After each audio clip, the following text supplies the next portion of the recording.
በስመ አብ ወወልድ ወመንፈስ ቅዱስ አሐዱ አምላክ አሜን።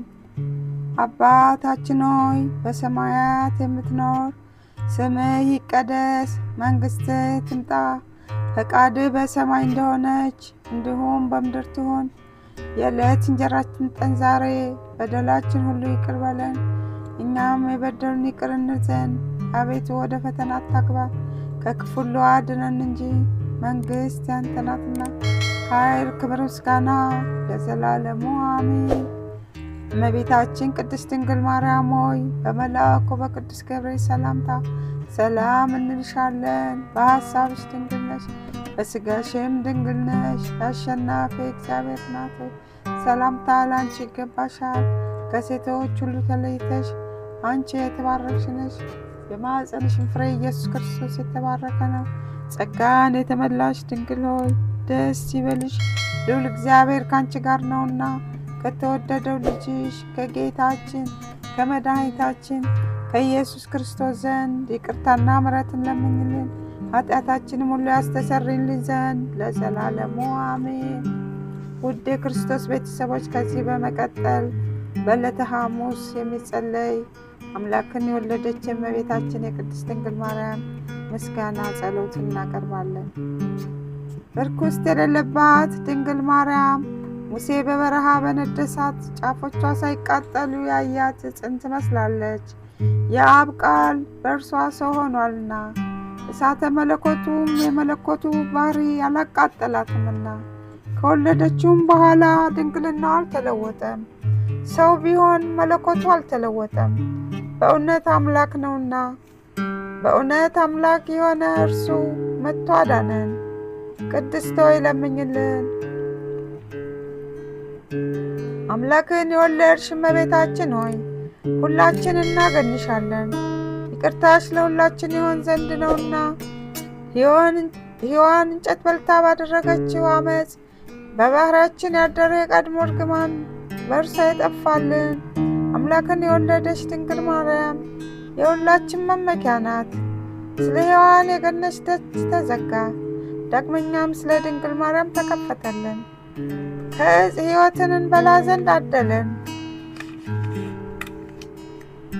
ይኸውም እኛን ስለወደደ መጥቶ ያዳነን የክርስቶስ ክቡር ሥጋው ክቡር ደሙ ነው።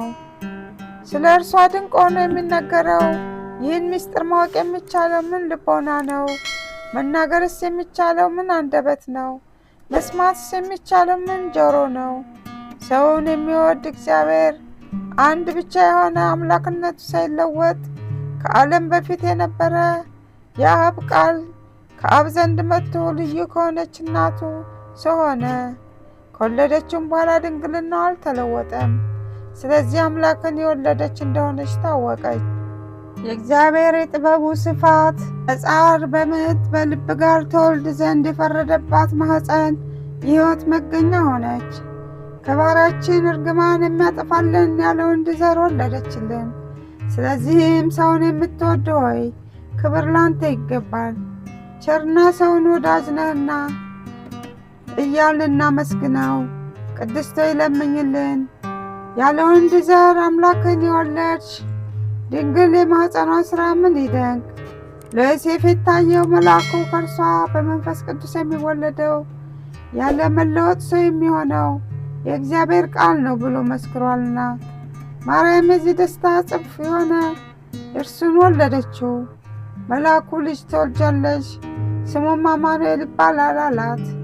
ትርጓሜውም እግዚአብሔር ከእኛ ጋር ሆነ ማለት ነው። ዳግመኛም ወገኖችን ከኃጢአታቸው የሚያድናቸው ኢየሱስ ይባላል።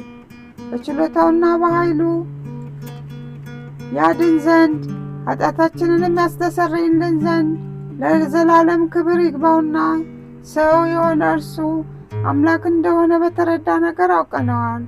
ልዩ ከሆነች ድንግል ማርያም ይህች አምላክ መወለድ ምን ይደንቅ! ቃልን ወሰነችው፣ ልደቱን ዘር አልቀደመውም፣ በመወለዷም ድንግልናው አልተለወጠም። ቃል ከአብ ያለ ድካም ወጣ፣ ከድንግልም ያለ ሕማም ተወለደ። ሰብአ ሰገል ሰገዱለት። አምላክ ነውና ዕጣን አመጡለት፣ ንጉሥም ነውና ወርቅ አመጡለት። ስለኛ መዳኛችን ስለሆነ ሞቱም ከርቤ አመጡለት። ቸርና ሰውን ወዳጅ የሆነ አንድ እርሱ ብቻ ነው። ቅድስት ሆይ ለምኝልን። ከአዳም ጎን አንዲት አጽም መነሳት ምን ይደንቅ! ከእርሱ ሴትን ፈጠረ፣ የሰው ፍጥረትን ሁሉ ፈጠረ። የአብ ቃል ጌታ ተሰጠ፣ ከልዩ ድንግል ሰው ሆነና አማኑኤል ተባለ።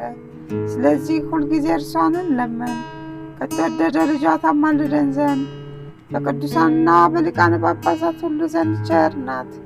ደጅ የሚጠኑለትን ወልዳላቸዋለችና ለነቢያትም ትንቢት የተናገሩለት ወልዳላቸዋለችና ለሐዋርያትም እስከ ዓለም ዳርቻ በስሙ ያስተማሩለት ወልዳላቸዋለችና ሰማዕታት ምዕመናን የተጋደሉለት የጥበቡ ጸጋ ብዛት የማይታወቅ ኢየሱስ ክርስቶስ ከእሷ ተወልዷልና የይቅርታውን ብዛት መርምረን እንወቅ እንፈልግ፣ መጥቶ አድኖናልና። ቅድስት ሆይ ለምኝልን። እግዚአብሔር የባሕርህን ፍሬ በዙፋን ላይ አኖራለሁ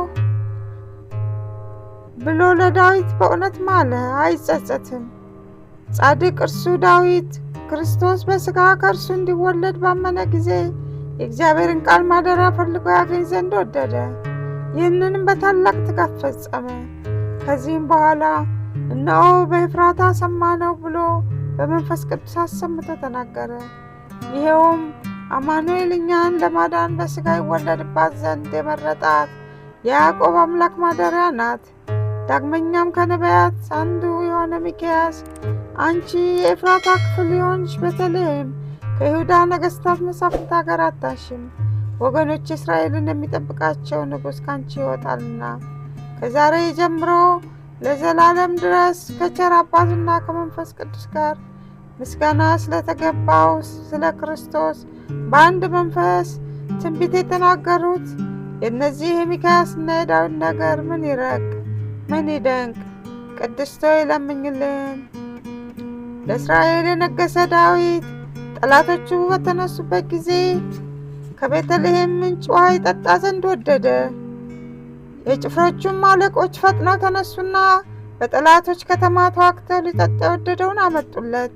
ጻድቅ ዳዊት ግን ጨክነው ሰውነታቸውን ስለ እርሱ ለጦርነት ለሞት አሳልፈው እንደሰጡ ባየ ጊዜ ያን ውሃ ፈሰሰ፣ ከእርሱም አልጠጣም። ከዚህ በኋላ ለዘላለም ጽድቅ ሆኖ ተቆጠረለት። ሰማዕታት የዚችን ዓለም ጣዕም በእውነት ናቁ፣ ደማቸውን ስለ እግዚአብሔር አፈሰሱ፣ ስለ መንግሥተ ሰማያትም መራራ ሞትን ታገሱ። እንደ ይቅርታ ብዛት ይቅር በለን። ቅድስት ሆይ ለምኝልን። ከቅድስት ሥላሴ አንዱ ወልድ መዋረዳችንን አይቶ ከሰማይ ሰማያት ወረደና ባሕሪውን ዝቅ አደረገና መጥቶ በድንግል ማኅፀን አደረ። ከብቸኛዋ ከኃጢአት በቀር እንደኛ ሰው ሆነ። ነቢያት ትንቢት እንደተናገሩለትም በቤተልሔም ተወለደ። ፈጽሞ አዳነን፣ ወገኖቹም አደረገን። ቅድስት ሆይ ለምኝልን። ስለ ቃሉ እግዚአብሔር አምላክ የተመሰገነ ይሁን። አነሳስቶ ላስጀመረን አስጀምሮ ላስፈጸመን ለልዑል እግዚአብሔር ክብር ምስጋና ይሁን። የእመቤታችን የቅድስት ድንግል ማርያም በረከት፣ ረድኤት፣ ፍቅር፣ አማላጅነት ከእኛ ከሁላችን ጋር ይሁን።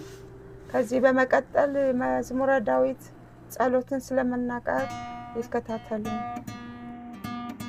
መዝሙረ ዳዊት ምዕራፍ 26 ከቁጥር 1 እስከ 14 ያለውን አብረን እንጸልያለን። እግዚአብሔር ብርሃኔና መድኃኒቴ ነው፣ የሚያስፈራኝ ማን ነው? እግዚአብሔር የሕይወቴ መተማመኛዋ ነው፣ የሚያስደነግጠኝስ ማን ነው?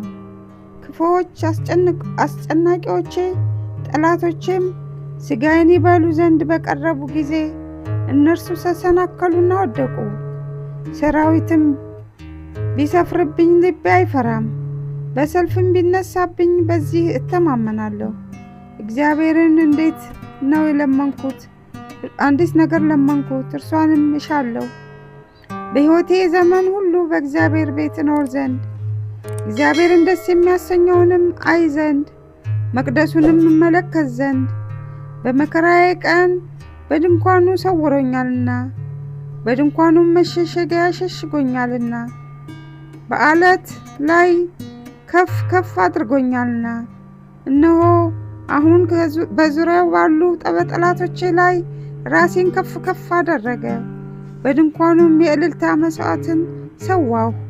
ለእግዚአብሔር እቀኛለሁ፣ እዘምርለታለሁ።